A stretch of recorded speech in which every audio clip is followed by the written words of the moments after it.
Hi, Cherries. I'm so happy to have you back because today is a very special day for some of us. For others, not so much, but it's a fact. Happy Valentine's Day. And in this very moment, I want to tell you that this is not a day only lovers celebrate. This is a day where we all should celebrate love in its purest and strongest form. You don't have to have a boyfriend or a girlfriend to celebrate. Show some love to your friends, to your family, and most importantly, show some love to yourself. Do something you really enjoy, eat your favorite meal, get your favorite snacks, watch your favorite movie, and just be happy with what you have in life. Appreciate it. Today, here with me is Mila, a friend of mine who goes to the same university I do. She's turning 22 in 2 weeks, and I think this is a perfect timing for her to kind of make a summary of what life has been like for those 21 years. So, Mila, would you please introduce yourself and tell us a bit about yourself, what you're studying, what you're doing in your free time? Hello everyone, I'm Mila and I'm a student in AUBG. I am majoring in journalism and psychology. And in my free time, I have so many hobbies, so I never get bored. But right now, like one of my hobbies is filming videos for YouTube. Like this is something new I started, and my goal is to develop my channel in more of a psychological perspective, like making videos about psychology and stuff like that. I also love music. I love to play the guitar. This is like an escape from reality. Okay, so what is your current biggest passion in life? Is it more of playing the guitar or making videos on YouTube? Honestly, it really depends on my mood. Like I would say my biggest passion is music because that's the way I express myself the best. But also, I'm really passionate about making videos and editing them, like giving life to words and visuals. That's wonderful. And where do you find your inspiration? Um, Honestly, it's all in my head. Like I like to just stay alone and be with my thoughts. That's where my inspiration comes. I kind of have like a ritual every morning. I wake up pretty early and I devote like half an hour or an hour for just being and thinking, and that's where my ideas come from. That's amazing. I wish I could do the same, but I'm not a morning person. Anyway, thank you, Mila. Um, could you please describe yourself when you see yourself in the mirror? What do you see? Um, when I look at myself, I see one happy person, one person who is chasing their goals, even though sometimes uh, I fall. I just forgive myself for that and just continue. I am kind of insecure about what I do. Like I always question myself. That's the thing. And but lately I started not doing that. That's good. And could you describe yourself with just 3 words? I can say quiet because I that's the first impression that makes to people. Um, a dreamer. I love dreaming. I love daydreaming. That's like one of my hobbies as well. I'm basic. I love basic stuff. I like not having too many things. Like this is overwhelming having too many things, and I like to keep it simple. You mentioned that people describe you as quiet, and you said, I think I'm quiet because people say so, but do you think you're quiet? I think I'm quiet when I first meet people or when I'm with many people, but when I'm with one person that I'm comfortable with, I can be pretty talkative. So, you already started talking about insecurities, which was going to be one of my next questions. Do you feel insecure about yourself? What specifically and why? I would say I used to feel more insecure about myself uh, before, and I'm kind of trying to not be. Um, I have many things to be insecure about, but I just choose not to focus on them. And now, what I'm insecure about is more like really daily stuff, like depending on if I'm wearing my most comfortable clothes or if my hair is just freshly washed or is it just my day to wash my hair. Things like that, just really simple things. So when you feel you're kind of down, how do you cheer yourself up? What what do you do, and does it help you? um, Again, I like to isolate and um, if I'm home, I have like a huge wall with photos of good memories with people. I like to sit on my couch and look at them. If I'm not home, I maybe would take a walk and enjoy nature if there's nature. And yeah, That sounds like you're a very nostalgic person. Is that true? yeah, I love memories. I love good memories. Good memories. Yeah, So you're not a melancholic person. You don't not like really. to sit with the sadness and be happy with it. No, not really. Okay. And could you please tell us and all the listeners who was Mila when she was 15? How would you describe her? So I would guess that I was like starting high school then. So the 15-year-old Mila was really, really insecure. Not insecure, but like I didn't really know who I am. I wasn't identifying myself with anything. Um, I was just being. I was just living. I was a scared freshman. Yeah. Okay. And how do you see yourself in 10 years? What are you doing? Will you still be the same person? I'll probably not be the same person because I like to change a lot of things in my life. I like to have everything something new going on. I'll probably discover more hobbies because I like doing that, and I really hope I will develop my YouTube channel more and be able to do research, like a further research for my videos, and actually create helpful content. That's amazing. We all wish you that. Is there anything in your life that you regret? Something that you have done in the past and it's still with you, it's still chasing you? I don't really regret things because yes, I probably have done wrong things and wrong decisions, but I don't like to call them wrong.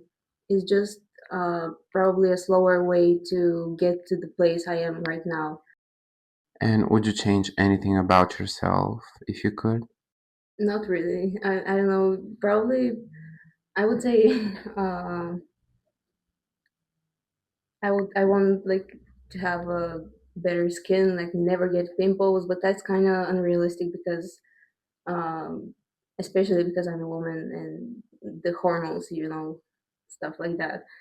But I don't know. This may fix at some point. Yeah. And you actually started talking about a very big issue nowadays in between Gen Zs that I just wanted to ask you about. So let's just talk about it and let's see how social media has been growing and affecting people, specifically Gen Zs. What do you think about social media and all these influencers who can't post a single video or a photo of themselves without applying 100 fillers or using AI tools to enhance their appearance? Do you think that these people do it for the fame and money or because they're simply insecure, and how that affects users who see them daily? Does that affect you as well?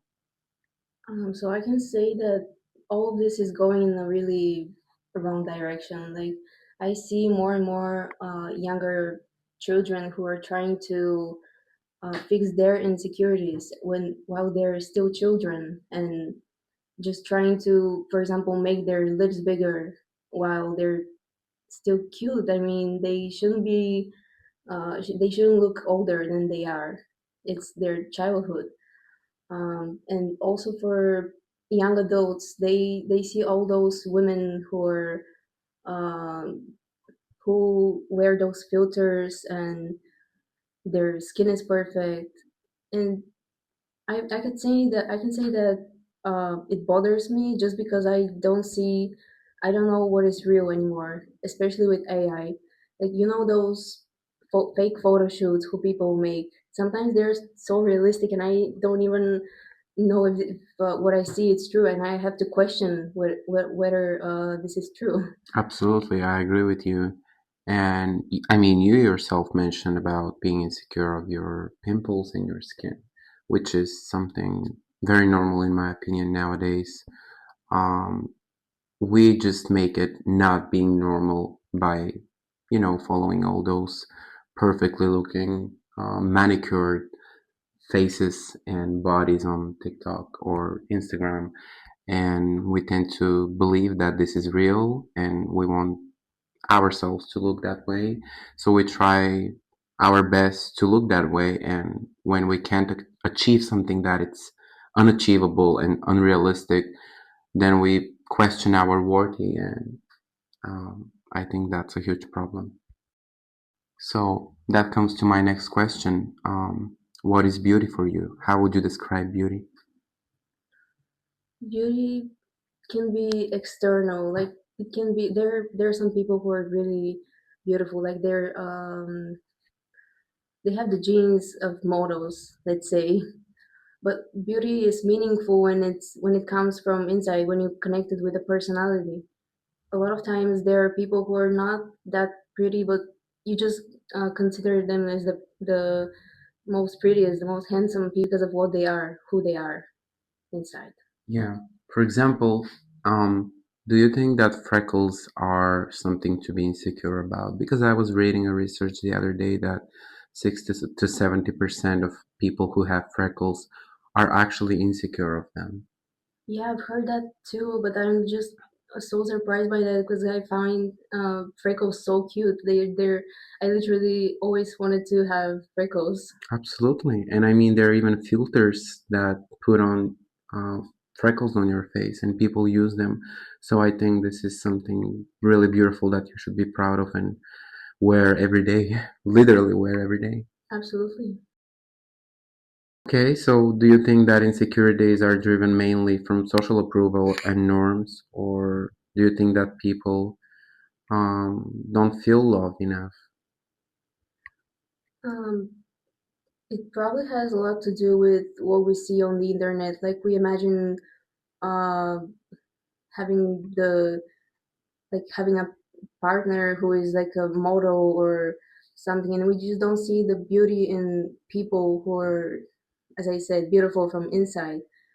But once you kind of stop believing the social media, you kind of find love. Like you find the person who is perfect for you. Yeah. And speaking of which, I now remembered an example of famous people and uh, an example that applies to what you just said.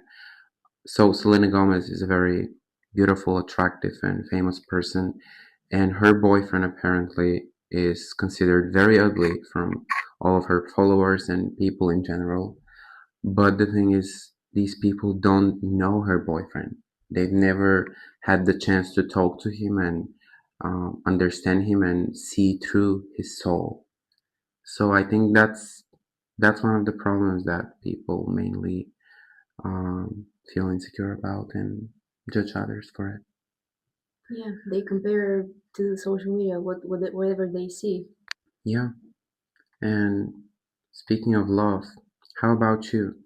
Do you have someone in your life who you feel loved by? Well, I feel loved by my family and friends, but I know that's not what you're asking. So, well, yes, but yeah, I'll stop until here because I think this is really personal. But yes, I feel loved Okay, by thank you. someone. What scares you the most? Bugs, trusting people, Death, or maybe something else? I'm scared of everything, literally everything. Um, I'm really scared of weapons, any kind of weapon. Like I can say that, yeah, this is something terrifying to me, but like not just that painful that. And that's because I see all those news about people who have um, assassinated other people, which is brutal. I think this is not humanity. Humanity shouldn't be like that. Absolutely. Just to be more specific, is it the death of someone or your own death that you're scared of? I didn't think about it, but probably both. No, probably the death of someone I love.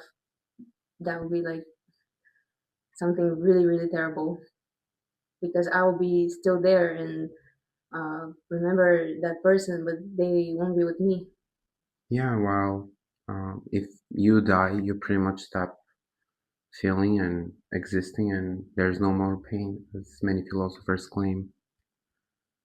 So, I think this is a great moment for us to stop and to ask you to maybe send a message to all the people who just listen to us right now, something that you want to leave with them and make them remember, something meaningful for you. Well, my message would be just um, live and don't try to manipulate life. Like, don't try to make something happen or not happen when it probably should happen. And always look for signs if you believe that the universe sends signs, because I believe in that. And I always look for signs. If something bad happens, it should have happened, and I kind of look the reason why it's all there. That's wonderful. Thank you so much, Mila. And I would kindly ask you if you could just play something little for our listeners. I think they would really appreciate your art since you already brought your guitar. Yeah, of course, I would love to.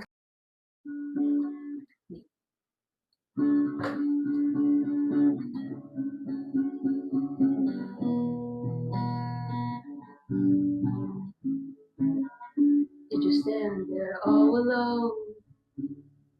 Oh, I cannot explain what's going down. I can see you standing next to me, in and out, somewhere else right now.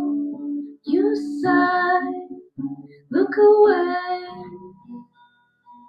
I can see it clear as day. Close your eyes, so afraid. Hide behind that baby face. Do do do do do do.